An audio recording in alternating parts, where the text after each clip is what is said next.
Une fois de plus, bienvenue à notre aimable programme diffusé jusqu'à l'endroit d'où vous nous suivez, que ce soit dans votre voiture, votre bureau, dans un restaurant ou à votre domicile.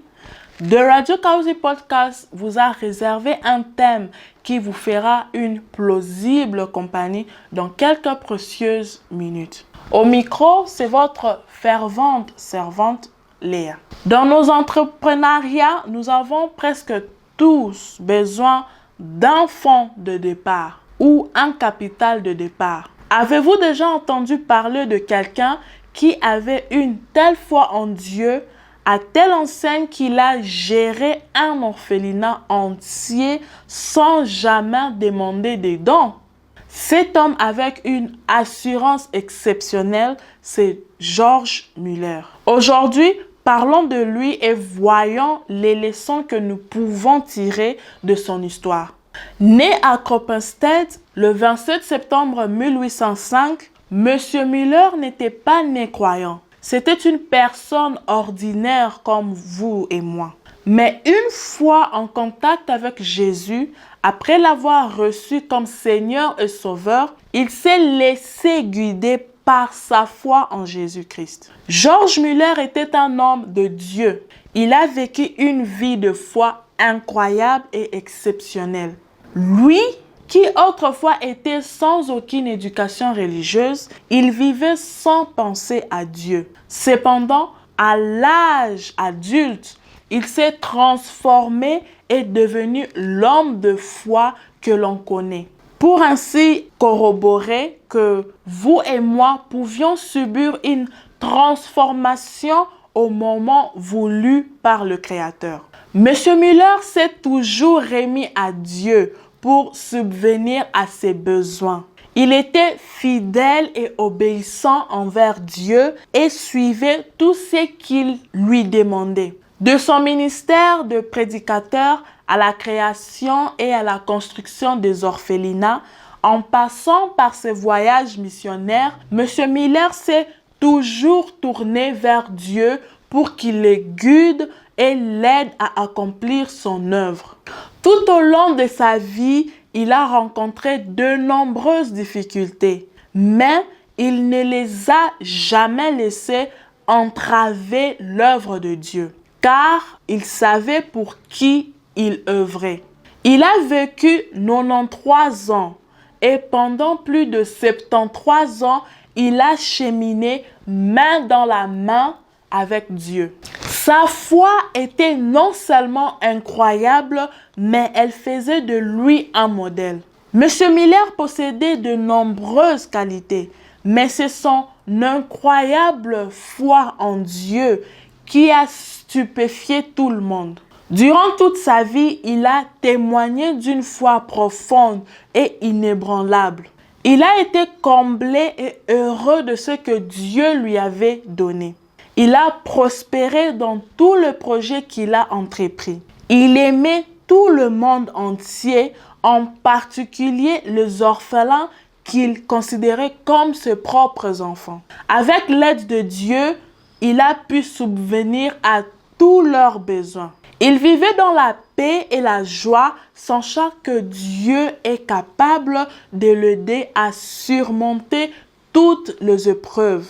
Rien ne l'a jamais ralenti et rien n'a jamais ébranlé sa foi et sa confiance en Christ. Comme Job, Abraham, Noé et tous les hommes de foi de Dieu, il a eu une confiance inébranlable et absolue en Dieu en toutes circonstances. Même dans sa vieillesse, il ne s'est pas affaibli. M. Muller a entrepris des voyages missionnaires, voyageant dans des lieux aux conditions climatiques variées, représentant un véritable défi pour un homme âgé. Mais il était courageux et stoïque et savait qu'il accomplissait l'œuvre de Dieu.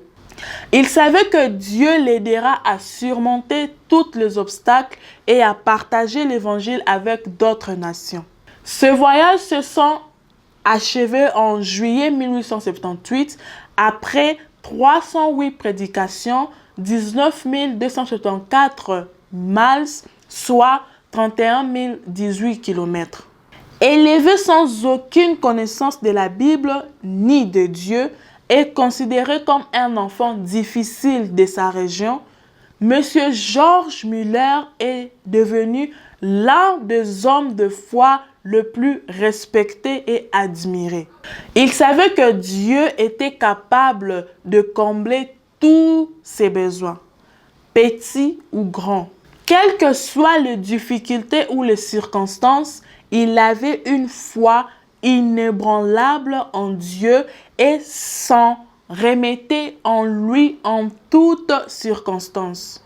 Même face à la mort de ses épouses et de ses enfants, M. Miller est resté fidèle à Dieu. Il n'a jamais détourné le regard, il a concentré toute son attention sur Dieu, son Créateur. Bien qu'il nous a quittés, l'œuvre et la vie de M. Miller continuent de nous inspirer aujourd'hui. Son dévouement au Seigneur nous encourage à suivre son exemple et à faire de lui un modèle de foi. Sa vie entière est un témoignage et un exemple à suivre. Il croyait, je cite, que plus les difficultés sont grandes, plus la foi est aisée. Et plus l'épreuve est grande, plus la victoire est douce. Il était inébranlable et rien n'a jamais ébranlé sa foi. C'était un homme de foi. M. Miller n'écoutait que la voix de Dieu et faisait tout ce que Dieu lui demandait. Il n'a pas laissé les trois ennemis de la foi qui sont la peur, l'incrédulité et l'indécision le vaincre. Il les a triomphés. L'espoir de M. Miller s'est réalisé, sa foi s'est renforcée et il est devenu un témoignage vivant pour le genre de sa génération. Il attendait la volonté de Dieu avant d'agir et avait la certitude que ses plans étaient toujours le meilleur. Il n'a jamais détourné le regard, il a toujours tourné ses yeux vers Dieu, quoi qu'il arrive. Il a connu de hauts et de bas, mais il était toujours heureux, calme et paisible, comptant sur la souveraineté de Dieu. De l'histoire de M. Miller, nous apprenons que rien n'est plus précieux qu'une vie de foi. Par son exemple, nous pouvons aussi nous efforcer de toujours avoir foi en Dieu. Quoi qu'il arrive, nous devons nous en remettre à Dieu en toutes circonstances, grandes et petites. Nous devons chercher sa volonté avant de prendre toute décision et nous tourner vers lui en toutes choses. Nous devons toujours nous souvenir que rien ne lui est impossible et qu'il est capable d'accomplir ses promesses. Nous devons aspirer à suivre simplement les Écritures sans compromettre la vérité. Nous devons prier Dieu pour qu'il nous révèle sa volonté. Nous devons toujours nous rappeler que Dieu ne se trompe jamais. C'est pourquoi nous devons lui faire une confiance absolue et une foi inébranlable. M. Miller était non seulement un homme de foi, mais aussi un homme de prière. Il demandait tout à Dieu par la prière. Il attendait patiemment la réponse de Dieu et quand il était temps pour lui d'exaucer ses prières. M. Miller a pu accomplir l'œuvre de Dieu et gérer les orphelinats grâce à la prière. Il a entamé son cheminement de foi et s'est engagé à vivre une vie de foi. Il a appliqué Hébreux 11:6 dans sa vie et a plu à Dieu en tout ce qu'il faisait.